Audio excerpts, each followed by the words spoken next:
Welcome everyone, this is Kerjims channel. Now we are back to our new episodes of two semi-reality champions and comparison featured by Wild Rift, League of Legends versus the Mobile Legend Bang Bang. But before that, please like and subscribe to my channel and don't forget to click the bell icon so you will be notified to our next episode video. Let's do this!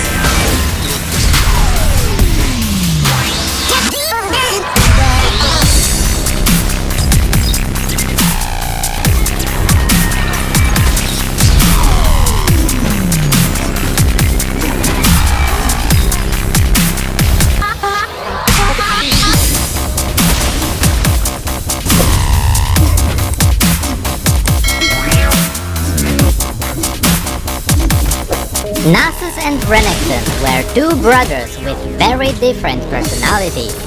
When young, Nasus always avoided all physical conflicts with other children, and instead, he focused on studying in the library of the sun. For his age, he was an incredible student. He was able to read, memorize, and critique the greatest works of history, philosophy, and rhetoric even before he reached the age of 10. Renekton, on the other side, lived for battle. Every day he went out and fought other children in hand-to-hand combat. The two brothers were close, and so Nasus kept protective eye over his younger brother, helping to ensure he didn't get into too much trouble. However, Nasus soon moved away as he was chosen to join the elite Collegium of the Sun, and while he was gone, Renekton's skirmishes became increasingly serious. Nasus was well known for his sense of logic and resource management that came from studying the history of Shurima, since after all, its history was full of war. This knowledge turned Nasus into the youngest general Shurima ever had. On a rare visit home, Nasus was horrified to see his bloodied young brother return home from yet another street fight. Fearing that Renekton's violence would either imprison him or kill him, Nasus told Renekton to join the Shuriman army, where he could at least make his dark side useful. Officially, Renekton was too young for his duty, but his older brother's influence smoothed away this detail. Years passed, and the two brothers began to change Shurima's destiny, each in their own way. Nasus became one of the greatest war leaders in the history of Runeterra. He was able to calculate and predict the flow of battle so accurately that he was able to win wars without losing a single soldier. And each time he did, it pained him deeply. He was loved and respected by all who served in his legions, and he guided the armies of Shurima to countless victories. Renekton often served under his command, usually at the head of the army. He became known for his ferocity and toughness, but also for honor and bravery. The synergy between the two brothers was simple. Nasus planned the wars, and Renekton won them. One time, Renekton earned the title Gatekeeper of Shurima after fighting a desperate battle in one of the mountain passes bordering Shurima. The city beyond the pass would get destroyed by the invaders if they weren't stopped. So Renekton gathered his warriors and tried to give the citizens time to escape. He didn't expect to survive that night, let alone win the war while outnumbered 10-1. They held the pass for a day and night, long enough for a relief force led by Nasus to arrive. Renekton served the front lines for decades, and he never lost a single battle. His presence was inspiring to those fighting alongside him, and terrifying to his enemies.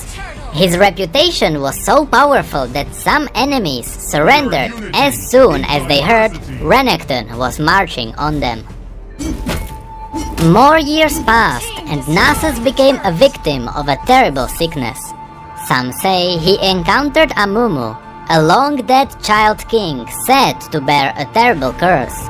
Others believed he was laid low by the evil magics of an Icathian cult leader.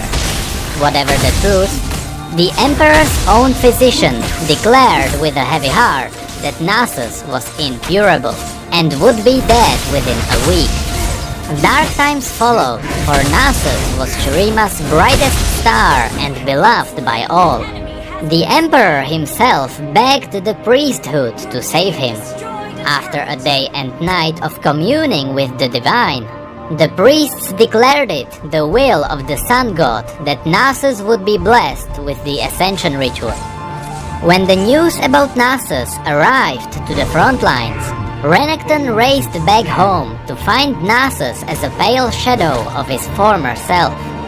When the day of ascension arrived, Nasus was little more than a skeleton, his flesh wasted away and his bones as fragile as glass. He was so weak that as the gold light from the sun disk streamed down onto the ascension dice, Nasus was unable to climb the final stairs and step into the light. But the love of the two brothers was to be tested for the one last time. Renekton lifted his brother in his arms and climbed the final steps, fully expecting to be obliterated in the process by the holy energies of the sun disk. He deemed his sacrifice a small thing to ensure his brother would live on.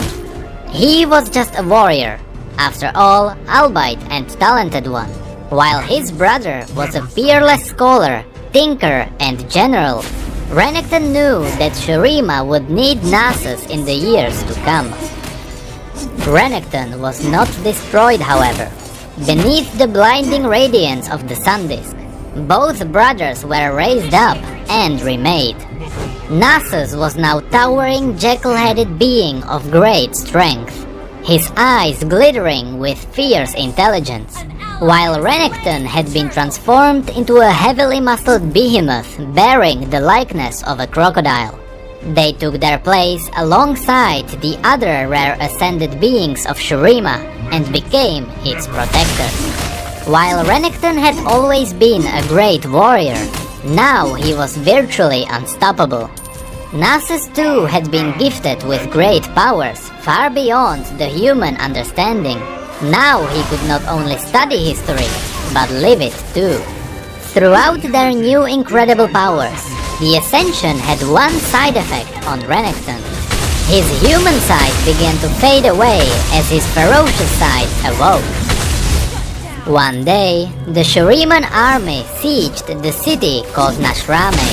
It was an easy victory, and when Nasus arrived to see the outcome of their battle, he witnessed Renekton butchering everyone he came across and setting the city on fire. Renekton led the massacre, and it was he who set fire to the great library of Nashrame, destroying countless irreplaceable volumes before Nasus was able to contain it. This was the closest the two brothers ever came to bloodshed, standing in the center of the city, weapons drawn against each other. Under the stern, disappointed gaze of his brother, Renekton's bloodlust faded as he finally turned away in shame. Over time, his title of Gatekeeper of Shurima turned into his new title, the Butcher of the Sands. During the reign of the Emperor Azir, word arrived that a magical being of fire had escaped a magical sarcophagus that bound it in its underground prison. It had laid waste to a Shuriman town before fleeing across the desert to the east. Renekton and Nasus traveled into this town to recapture this legendary foe. While they were absent, the young emperor, guided by the manipulations of his advisor Zeraf, attempted to join their ranks and become one of the Ascended. The results were catastrophic. Renekton and Nasus were a day's ride from the capital, but even so, they felt the shockwave as the Ascension ritual was misused. Knowing that something terrible had come to pass, they raced back to find the glorious city in ruins. Azir had been killed, along with most of the city's populace, and the great sun disk was falling, drained of all its power. At the epicenter of the ruin, they encountered Zerath, now a being of pure malevolent power. The brothers were trying to bind Zerath in the magical sarcophagus that had held the ancient being of fire. For a day and night they battled, but the mage was powerful and would not be held. He shattered the sarcophagus and fought back with spells fueled by the power of the sun disk, which crashed to the ground as they fought. At this point, they realized that Zerath could not be destroyed. His powers were great, but his physical strength could not match that of Renekton. Renekton was able to wrestle Zerath into the depthless tomb of the emperors. There he shouted at his brother to seal them in forever. Knowing that there was no other way to stop Zerath, Nasus reluctantly did as his brother ordered. As Renekton and Zerath fell into darkness, Nasus sealed the tomb for all eternity.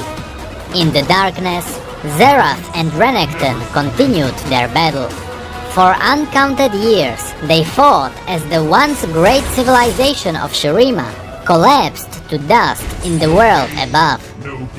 Zerath whispered poison in Renekton's ear, and gradually as the centuries rolled on, his words combined with the ever-present darkness took its toll. Piece by piece, Renekton's sanity cracked, and Zerath used it as a weapon. He started corrupting his mind and twisting his perception of what was real and what was imagined. Outside, Nasus was devastated by the heavy burden of guilt for damning his brother to darkness. He now wandered the deserts, slowly falling into insanity